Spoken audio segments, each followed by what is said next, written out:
السلام علیکم ورحمۃ اللہ وبرکاتہ۔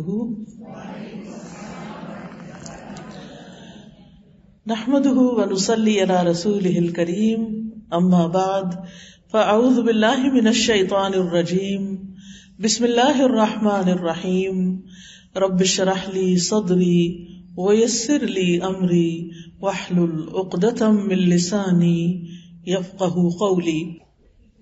علم کی مجلس میں سب آنے والوں کو خوش آمدید کہتی ہوں۔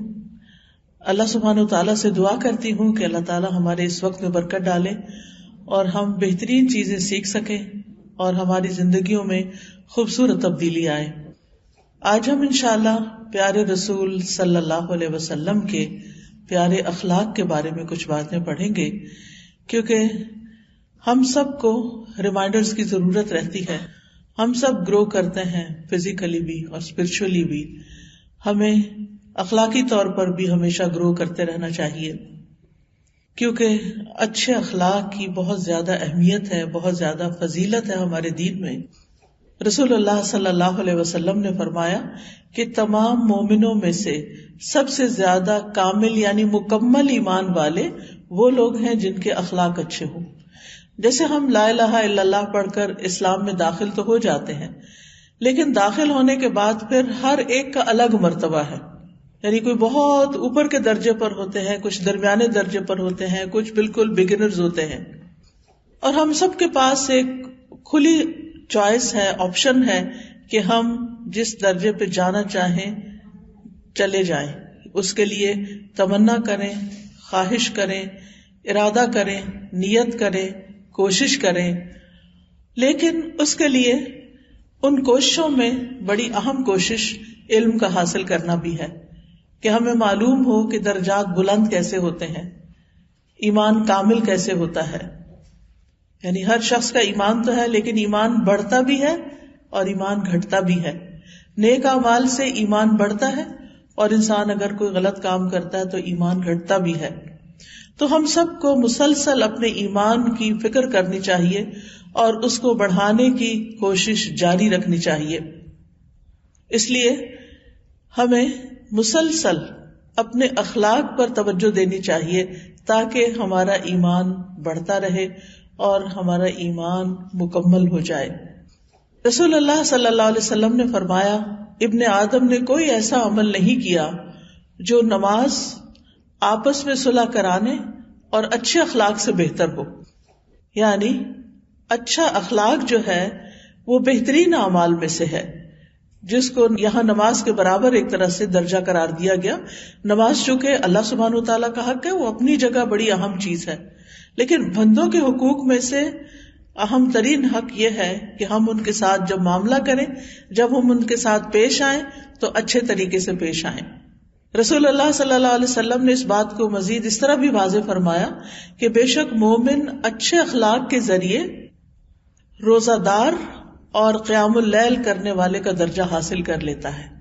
یعنی بعض لوگ ہوتے ہیں ان کو اللہ تعالیٰ توفیق دیتا ہے، وہ نفلی روزے بھی بہت رکھتے ہیں اور راتوں کو جاگتے بھی ہیں، تہجد پڑھتے ہیں، لیکن بعض لوگ یہ سب کچھ نہیں کر سکتے اپنی زندگی کی مصروفیات کی وجہ سے۔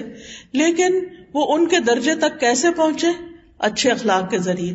یعنی مثلاً آپ اپنے گھر میں ہیں تو اچھا اخلاق تو گھر والوں سے ہی شروع ہوتا ہے۔ گھر میں ہے تو گھر میں صحیح، گھر میں نہیں، باہر ہے، اپنے کام پہ، اپنی جاب میں ہے، تو جس بھی انسان کے ساتھ آپ کا معاملہ پیش آئے، چاہے وہ آپ کا رشتہ دار ہو، چاہے وہ آپ کا دوست ہو، چاہے وہ بالکل اجنبی ہو، ان نون پرسن ہو، کوئی بھی ہو، لیکن جب آپ کی اس کے ساتھ ڈیلنگ ہو تو اچھے طریقے سے ہو۔ اور اگر کوئی انسان اس چیز کی پابندی کرتا ہے تو ایسا ہی ہے جیسے روزے رکھنے والا اور تہجد گزار انسان ہے۔ اور ویسے بھی یہ ہے کہ انسان نہ صرف اچھے اخلاق کے ذریعے انسانوں کے قریب ہو جاتا ہے، انسانوں کا محبوب بن جاتا ہے، بلکہ ایسا شخص اللہ تعالیٰ کا بھی محبوب ہوتا ہے۔ اللہ تعالیٰ ایسے شخص سے محبت کرتا ہے جس کا اخلاق اچھا ہوتا ہے۔ نہ صرف یہ کہ اللہ سبحانہ تعالیٰ بلکہ قیامت کے دن اچھے اخلاق والے لوگ نبی صلی اللہ علیہ وسلم سے بھی بہت قریب ہوں گے۔ آپ نے فرمایا، بے شک تم میں قیامت کے نزدیک سب سے زیادہ مجھے محبوب، یعنی جن سے مجھے محبت ہوگی، اور قریب بیٹھنے والے، یعنی جو آپ کی مجلس کے قریب ترین ہوں گے، وہ لوگ ہوں گے جو بہترین اخلاق والے ہیں، یعنی ان کو آگے جگہ ملے گی. اور آپ نے اپنی امت میں سے بھی بہترین لوگ انہیں قرار دیا، فرمایا میری امت کے بہترین لوگ وہ ہیں جو اخلاق کے لحاظ سے سب سے اچھے ہیں.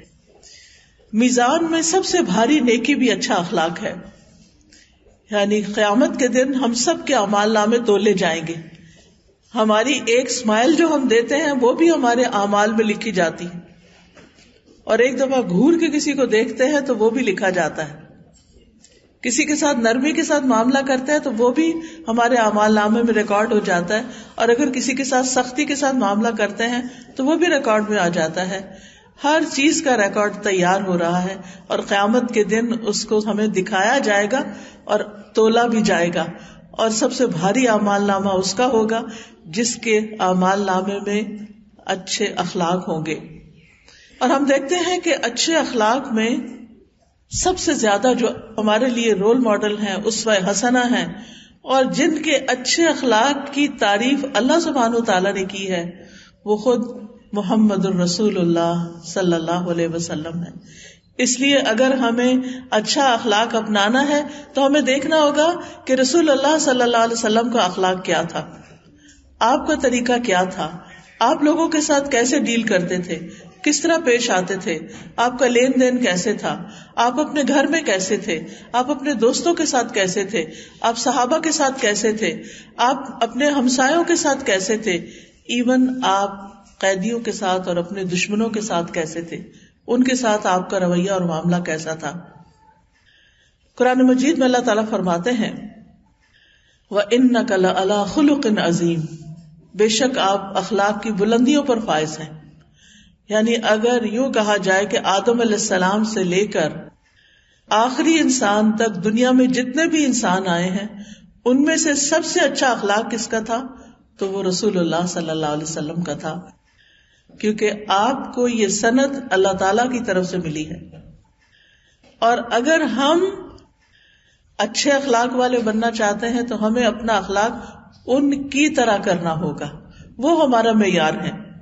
دنیا میں اچھے اخلاق میں بہت ساری کتابیں ہیں، بہت سے طریقے بتائے جاتے ہیں، لیکن ہمارا کرائیٹیریا وہی ہونا چاہیے جو اللہ سبحانہ تعالیٰ نے سیٹ کیا، اور وہ محمد رسول اللہ صلی اللہ علیہ وسلم کے ذریعے ہمیں ملا. آپ صلی اللہ علیہ وسلم نے یہ بھی فرمایا کہ یقیناً مجھے اچھے اخلاق کی تکمیل کے لیے بھیجا گیا ہے. یعنی نبی صلی اللہ علیہ وسلم کا دنیا میں آنے کا مقصد کیا تھا کہ خوبصورت، بہترین، اچھے اخلاق مکمل کر دیے جائیں. یعنی اخلاق کے چیپٹر میں کوئی ایسی چیز نہ چھٹے کہ جو نہ بتائی گئی ہو. گویا آپ کا اخلاق مکمل ترین بھی تھا اور آپ نے لوگوں کے لیے اس کو بہترین طریقے سے پیش بھی کیا. اور آپ فرمایا کرتے تھے تم میں سب سے بہتر شخص وہ ہے جس کے اخلاق اچھے ہوں. آپ صلی اللہ علیہ وسلم کے اخلاق کی چند جھلکیاں کیا ہیں، آپ کی اخلاق کی خوبیاں کیا تھی.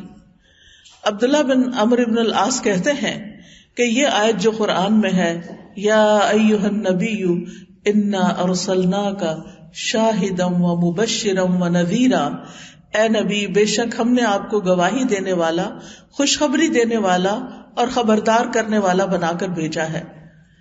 اللہ سبحانہ تعالیٰ نے تورات میں بھی آپ کی خوبیاں بتائی اور ان میں اسی طرح فرمایا کہ بے شک ہم نے آپ کو گواہی دینے والا، بشارت دینے والا اور ان پڑھ یعنی عربوں کی حفاظت کرنے والا بنا کر بھیجا. آپ میرے بندے اور میرے رسول ہیں. میں نے آپ کا نام متوکل رکھا ہے.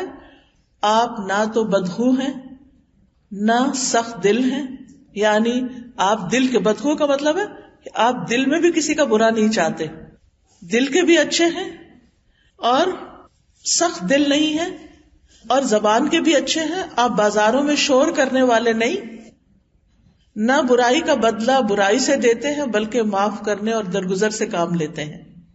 یعنی تورات میں آپ کی یہ نشانیاں بتائی گئی تھی، آپ کا یہ اخلاق بتایا گیا تھا. صرف یہ نہیں بتایا گیا تھا کہ ایک آخری پیغمبر آئیں گے، بلکہ یہ بھی بتایا گیا تھا کہ وہ پیغمبر ہوں گے کیسے. انہی خوبیوں کی بنا پر یہود نے آپ کو اچھی طرح پہچان لیا تھا، جس کے بارے میں قرآن مجید میں آتا ہے یعرفونہ کما یعرفون ابناءہم، وہ آپ کو اس طرح پہچانتے ہیں جس طرح اپنے بیٹوں کو پہچانتے ہیں، کیونکہ انہوں نے آپ کے اندر تورات میں بتائی جانے والی ساری نشانیاں، ساری خوبیاں دیکھ لی تھیں۔ آپ کے اخلاق کی چند جھلکیاں، آپ کم گو تھے، بہت زیادہ باتونی نہیں تھے، کیونکہ انسان جب بہت باتیں کرتا ہے تو اس سے غلطیاں بھی بہت ہوتی ہیں، کسی کا دل دکھ جاتا ہے، کسی کی برائی ہو جاتی ہے، کسی کے ساتھ لڑائی ہو جاتی ہے، کوئی مائنڈ کر جاتا ہے۔ تو جب آپ ٹھہر کے سمجھ کے کم بولتے ہیں تو پھر یہیں سے اخلاق شروع ہو جاتا ہے، کیونکہ انسان دوسرے انسان کے ساتھ کمیونیکیٹ عموماً زبان کے ذریعے کرتا ہے، تو اگر زبان درست ہو جائے تو اخلاق کا ایک بڑا حصہ درست ہو جاتا ہے۔ رسول اللہ صلی اللہ علیہ وسلم ہمیشہ سچ بولتے تھے، مذاق میں بھی کبھی جھوٹ نہیں بولا تھا۔ بہت سے لوگوں کا یہ وتیرہ ہوتا ہے کہ دوسروں کی نگاہ میں اچھا بننے کے لیے، اٹینشن حاصل کرنے کے لیے، محفل لوٹ لینے کے لیے، سب پہ چھا جانے کے لیے وہ دوسروں کو ہر وقت ہنسانے کی کوشش کرتے ہیں، اور اس میں بہت دفعہ جھوٹ بھی بول دیتے ہیں، غلط بیانی سے بھی کام لے لیتے ہیں۔ لیکن آپ صلی اللہ علیہ وسلم نے اپنے بارے میں فرمایا، میں ہمیشہ حق بات کہتا ہوں۔ کسی صحابی نے کہا، آپ تو ہمارے ساتھ ہنسی مذاق بھی کرتے ہیں، کیونکہ یہ نون ہمیشہ سے انسانی نفسیات ہر دور میں ایک جیسی رہی ہے۔ آج ہم قرآن مجید کا جب مطالعہ کرتے ہیں، ہم حضرت نوح علیہ السلام کی قوم کے لوگوں کے بارے میں پڑھتے ہیں، عاد سمود کے بارے میں پڑھتے ہیں، اور دیگر اس کے بعد کے قوم لوط کے بارے میں پڑھتے ہیں، تو اتنی ساری چیزیں، وہی چیزیں ریپیٹڈلی ہمیں آج کے لوگوں میں بھی نظر آتی ہیں۔ تو انسان سوچتا ہے کہ یہ کیا، یعنی نوح علیہ السلام کے زمانے میں لوگ پیغمبر کا مذاق اڑایا کرتے تھے، اپنے وقت کے نبی کا مذاق اڑاتے تھے، نبی صلی اللہ علیہ وسلم کے زمانے میں جو آپ کے دشمن تھے وہ آپ کا مذاق اڑاتے تھے۔ وہ سب سے پہلے پیغمبر ہیں رسولوں میں سے، حضرت آدم نبی تھے، وہ رسول تھے، تو سب سے پہلے پیغمبر اور آخری پیغمبر کی امتوں نے ان کے ساتھ ایک ہی جیسا سلوک کیا۔ یعنی حیرت ہوتی ہے کہ انسان وہی ہے نا، اس کی نفسیات نہیں بدلتی۔ تو نبی صلی اللہ علیہ وسلم کے صحابہ کے اندر یہ بات تھی کہ اچھا ہنسی مذاق کے لیے تو لوگ عموماً غلط بیانی سے کام لے ہی لیتے ہیں، تو آپ نے فرمایا میں ہنسی مذاق میں بھی ہمیشہ حق بات کہتا ہوں، یعنی جھوٹ سے کسی کو نہیں ہنساتا۔ اسی طرح آپ کے اخلاق کی بہترین خوبی یہ تھی کہ آپ بہت حیادار تھے، لحاظ والے تھے۔ ایک روایت میں آتا ہے آپ پردہ نشین کنواری لڑکیوں سے بھی زیادہ شرمیلے تھے۔ جب آپ کوئی ایسی چیز دیکھتے جو آپ کو پسند نہ ہوتی تو ہم آپ کے چہرے سے پہچان لیتے تھے، یعنی چہرے سے اس کا بس اظہار ہو جاتا تھا۔ ہمیشہ مسکراتے تھے۔ عبداللہ بن حارث فرماتے ہیں کہ میں نے کسی کو بھی رسول اللہ صلی اللہ علیہ وسلم سے زیادہ مسکراتے ہوئے نہیں دیکھا۔ یعنی ہم لوگ بعض اوقات تکلفاً کچھ مسکرا لیتے ہیں، کسی دل پسند انسان کو دیکھتے ہیں تو خوش ہو کے مسکرا لیتے ہیں، لیکن ہماری عادت نہیں بنتی مسکرانا، جبکہ نبی صلی اللہ علیہ وسلم ہمیشہ مسکراتے رہتے تھے۔ اس میں کوئی آپ سے آگے نہیں نکل سکا، کوئی آپ سے جیت نہیں سکا۔ لیکن آج ہم کہاں کھڑے ہیں، ہمارے چہروں پر کتنی مسکراہٹ ہوتی ہے، لیکن نبی صلی اللہ علیہ وسلم کبھی کھل کھلا کے نہیں ہنستے تھے۔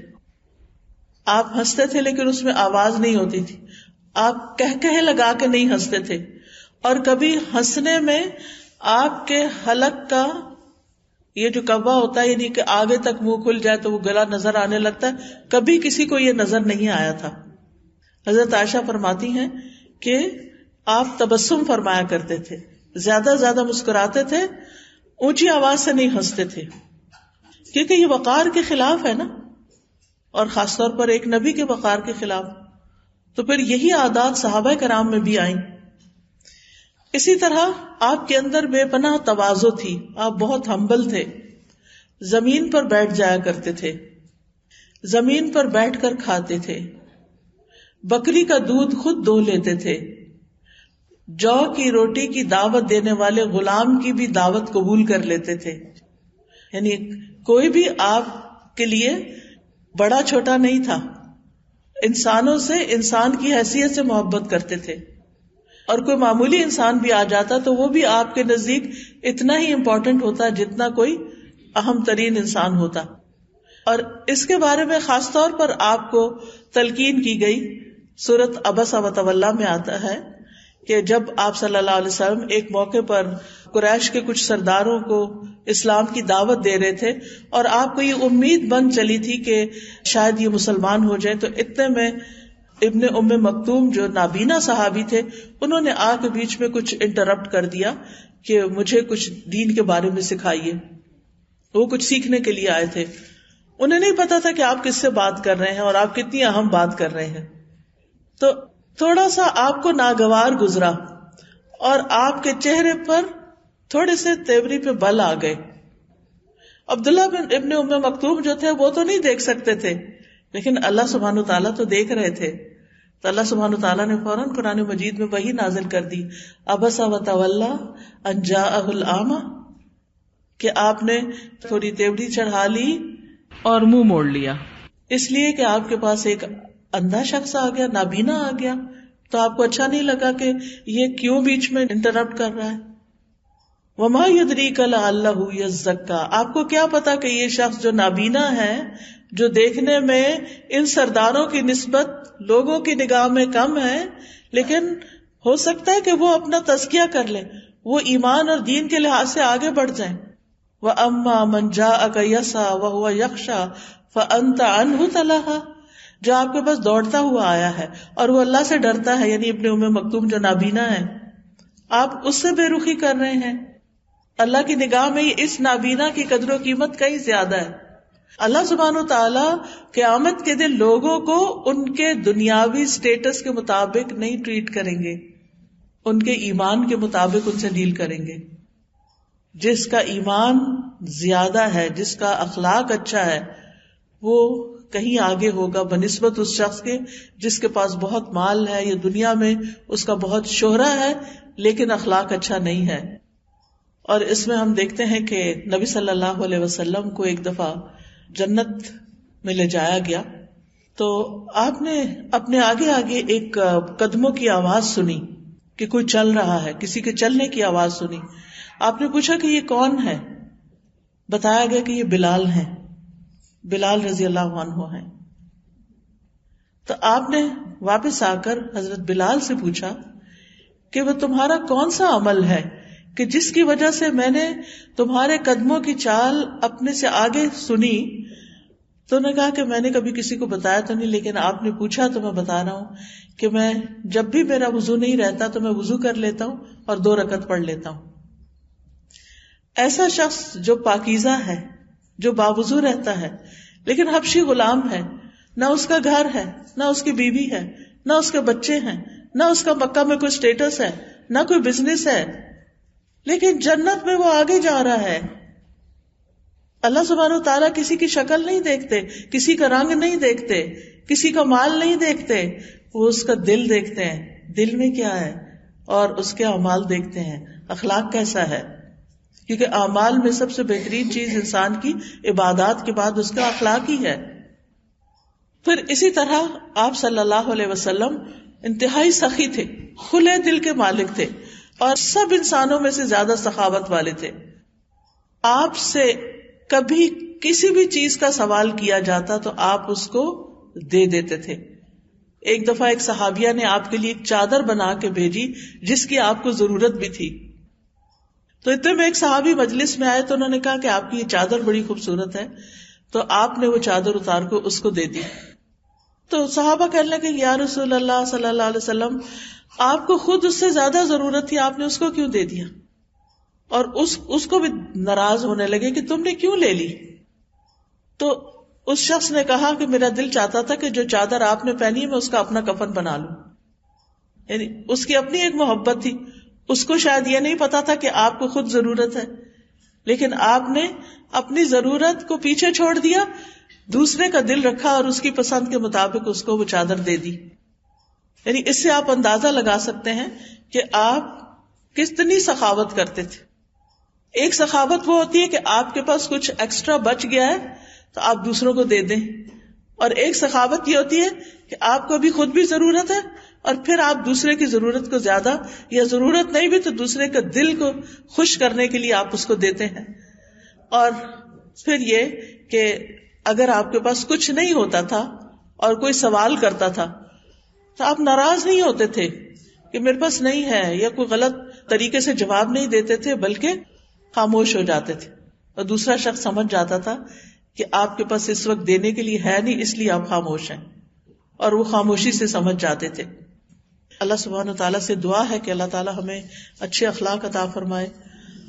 اللہم صلی علی محمد وعلی آل محمد کما صلیت علی ابراہیم وعلی آل ابراہیم انک حمید مجید. اللہم بارک علی محمد وعلی آل محمد کما بارکت علی ابراہیم وعلی آل ابراہیم انک حمید مجید. ربنا آتنا فی الدنیا حسنۃ وفی الآخرۃ حسنۃ وقنا عذاب النار. ربنا لا تزغ قلوبنا بعد إذ هديتنا وهب لنا من لدنك رحمة إنك أنت الوهاب. ربنا هب لنا من أزواجنا وذرياتنا قرة أعين واجعلنا للمتقين إماما.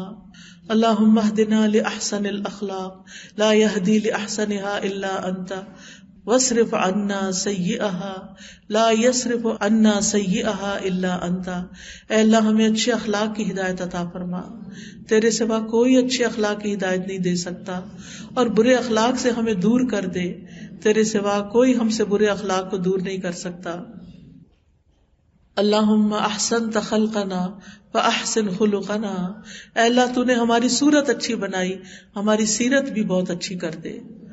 اللہم انا نعوذ بک من منکرات الاخلاق والاعمال والاہواء. اے اللہ بے شک ہم تجھ سے برے اخلاق, برے اعمال اور بری خواہشات سے پناہ چاہتے ہیں. یا رب العالمین تو ہمیں بہترین اخلاق عطا فرما, نبی صلی اللہ علیہ وسلم کی سنتوں پر عمل کرنے کی توفیق عطا فرما. یا اللہ ہمارے دلوں کو بھی اچھا کر دے, ہماری زبان کو بھی اچھا کر دے, اور ہمارے اخلاق کو بھی, ہمارے اعمال کو بھی اچھا کر دے. ہم ہر ایک کے خیر خواہ ہو جائیں, ہم سب کو معاف کرنے والے ہوں.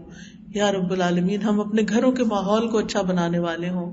یا اللہ ہم اپنے دوستوں کے ساتھ اچھے ہوں, ہم اپنے نیبرز کے ساتھ اچھے ہوں, ہم بچوں کے ساتھ اچھے ہوں, ہم بزرگوں کے ساتھ اچھے ہوں. یا اللہ ہمیں ہر معاملے میں بہترین اخلاق عطا فرما.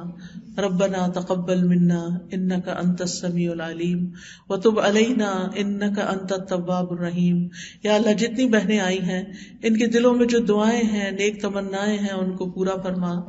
یا اللہ ان کو اس کا بہترین اجر عطا فرما. یا اللہ ہم سب کے بچوں کو ہدایت دے, ہماری نسلوں پر ایمان قائم رکھنا. یا اللہ تو ہمیں صحت اور عافیت عطا فرما. یا اللہ ہمارے والدین پر اپنی رحمت فرما. رب ارحمہما کما ربیانی صغیرا.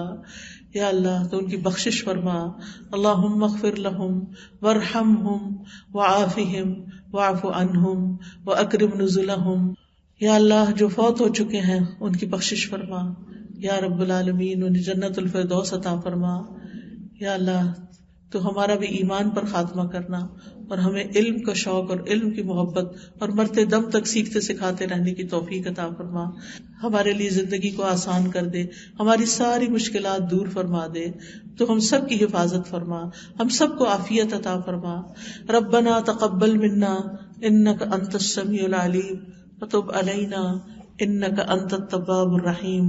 وصلی اللہ تعالی علی خیر خلقہ محمد وعلی آلہ واصحابہ واہل بیتہ اجمعین برحمتک یا ارحم الراحمین.